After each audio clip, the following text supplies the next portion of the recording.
Hi friends, ഇനി ഞാൻ നിങ്ങളുമായിട്ട് ഷെയർ ചെയ്യുന്ന നല്ല ഹെൽത്തിയും ടേസ്റ്റി ആയിട്ടുള്ള ഒരു പലഹാരത്തിൻ്റെ റെസിപ്പിയാണ്. വളരെ ഈസിയാണ് ഉണ്ടാക്കാനും നല്ല ടേസ്റ്റുമാണ്. ഒരു വ്യത്യസ്ത രുചിയിലുള്ള ഒരു അടയുടെ റെസിപ്പിയാണ്. അപ്പോൾ ഇതെങ്ങനെയാണ് ചെയ്യുന്നത് നോക്കിയാലോ.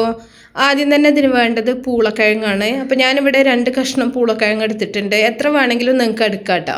അത് ചെറിയ കഷ്ണങ്ങളാക്കിയിട്ടൊന്ന് അരിഞ്ഞതിന് ശേഷം മിക്സിയുടെ ചെറിയ ജാറിലിട്ടിട്ട് നന്നായിട്ടൊന്ന് അരച്ചെടുക്കുന്നുണ്ട്.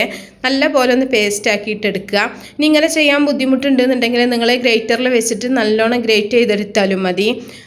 ഇനി ഇതിലേക്ക് ആവശ്യത്തിനുള്ള ഉപ്പ് ചേർക്കുന്നുണ്ട്. അതുപോലെ തന്നെ അരിപ്പൊടിയും കൂടെ ചേർത്ത് കൊടുക്കുന്നുണ്ട്.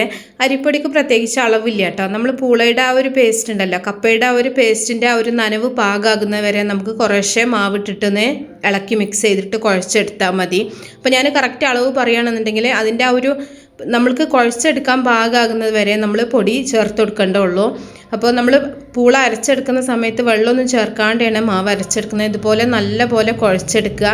അതിനുശേഷം ചെറിയ ഉരുളകളാക്കിയിട്ട് ഉരുട്ടിയെടുക്കുക. ഏത് വലുപ്പത്തിലും നിങ്ങൾക്ക് ചെയ്യാം കേട്ടോ. ഒരുപാട് ചെറുത് വേണമെന്നുണ്ടെങ്കിൽ അങ്ങനെ ചെയ്യാം. ഞാൻ ഈ ഒരു വലുപ്പത്തിലാണ് ഓരോ ഉരുളകളും ആക്കി എടുത്തിട്ടുള്ളത്. ഇനി നമുക്കിതിലേക്കുള്ള ഒരു ഫില്ലിങ് റെഡിയാക്കി എടുക്കാൻ വേണ്ടിയിട്ട് അവലെടുത്തിട്ടുണ്ട്. അതിലേക്ക് ആവശ്യത്തിനുള്ള തേങ്ങ ചേർത്ത് കൊടുക്കുക. ഇതിനും പ്രത്യേകിച്ച് അളവൊന്നുമില്ല കേട്ടോ. തേങ്ങയൊക്കെ കൂടുതൽ വേണമെന്നുണ്ടെങ്കിൽ കൂടുതലായിട്ട് ചേർക്കുക. ഇനി മധുരത്തിന് ആവശ്യമായിട്ടുള്ള ശർക്കരപ്പാനിയും കൂടെ ഒഴിച്ചു കൊടുക്കുന്നുണ്ട്. ശർക്കരക്ക് പകരം നിങ്ങൾക്ക് പഞ്ചസാര ചേർത്ത് കൊടുക്കാം. അതുപോലെ ഏലക്കാപ്പൊടി വേണമെന്നുണ്ടെങ്കിൽ ഏലക്കാപ്പൊടിയും കൂടെ ചേർത്ത് കൊടുക്കുക കേട്ടോ. ഞാനിവിടെ ഏലക്കാപ്പൊടി ചേർക്കണില്ല. ശർക്കരയും തേങ്ങയും അതുപോലെ തന്നെ അവലും മാത്രമാണ്. നല്ലപോലെ മിക്സ് ചെയ്തിട്ട് ഒരു സൈഡിലേക്ക് മാറ്റി വെക്കുക. ഇനി നമ്മൾ ഓരോ വാഴയിലയുടെ കഷ്ണം എടുത്തിട്ട് അതിൽ കുറച്ച് ഓയിലോ വെളിച്ചെണ്ണയോ ഒന്ന് തടവിയതിന് ശേഷം ഓരോ ഉരുളകളും എടുത്തിട്ട് ഇതുപോലെ കനം കുറച്ചിട്ടൊന്ന് പരത്തിയെടുക്കുക.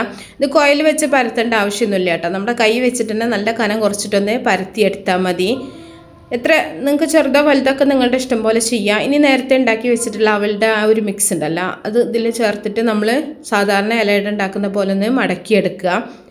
അപ്പോൾ ഇത്രയേ ഉള്ളൂ. വളരെ ഈസി ആയിട്ട് ഉണ്ടാക്കാൻ പറ്റുന്ന നല്ല ടേസ്റ്റി ആയിട്ടുള്ള ഒരു കപ്പയുടെ ആണ് കേട്ടോ. ഇനി ഇത് ആവിയിൽ നമ്മളിത് വേവിച്ചെടുക്കുകയാണ് ചെയ്യുന്നത്. ഞാനിവിടെ ഓട്ട പാത്രം വെച്ചിട്ടുണ്ട്. അപ്പോൾ നിങ്ങൾക്ക് വേണമെന്നുണ്ടെങ്കിൽ സ്റ്റീമറിൽ വെക്കാം. ഇല്ലയെന്നുണ്ടെങ്കിൽ നമ്മുടെ നൂലപ്പത്തിൻ്റെ തട്ടിൽ വെച്ചിട്ടും ഇത് ആവി കയറ്റിയെടുക്കാം.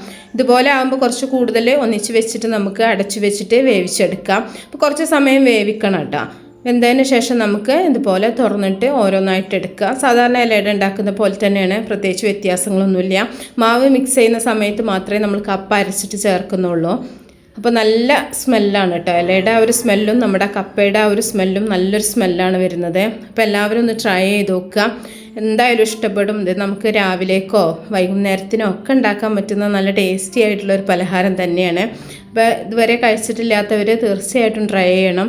കപ്പയൊക്കെ എല്ലാവരുടെ വീട്ടിലും എപ്പോഴും ഉണ്ടാകുന്ന സാധനം തന്നെ ആയിരിക്കും. അപ്പോൾ നിങ്ങളുടെ ഫീഡ്ബാക്കൊക്കെ അറിയിക്കുക. അതുപോലെ നിങ്ങൾ മാക്സിമം സപ്പോർട്ട് ചെയ്യുക. ഇഷ്ടപ്പെട്ടാൽ ലൈക്ക് ചെയ്യുക, അതുപോലെ ഷെയർ ചെയ്യുക. അപ്പോൾ നല്ല നല്ല റെസിപ്പികളൊക്കെ ആയിട്ട് നമുക്ക് അടുത്തൊരു വീഡിയോയിൽ കാണാം. ഓക്കേ.